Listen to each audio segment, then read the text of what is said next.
In this video, I will talk about how to connect additional data sources into your Out of the Blue app and bring information from those sources. Log into your account and head over to data sources. When you open that, it will list out all the connections you already have. Here, you can manage, delete, or even refresh the status of already connected sources. And by clicking on this Add Data Source button, you can add more sources. And clicking on that, it opens an interface where it lists out all the different connectors available based on the plan that you have selected, ranging from advertising, analytics, CRM, e-commerce to marketing. In this instance, you can see Google Ads is already connected and we can connect other sources as well. Let's take two examples. First, what if you want to extend the already connected sources and bring in more accounts? So simply click source where you want to do this. In this case, Google Ads, and simply click on that. This will list out all the connections that are already authorized, and we can then select the accounts where you want the data pool to be allowed from and click on save connection. Next, we'll talk about how to add a new connection. For example, in this case, I want to add a new connection for Facebook. Simply click on the Facebook tile.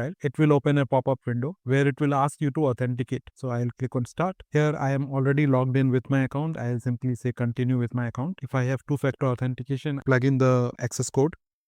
Once the connection is done, you will see that connection show up here. We are connected. If I want to increase the access, then I can again simply click on add data sources and select the already connected one, and this will present me with the list of accounts that I want to extend connection to.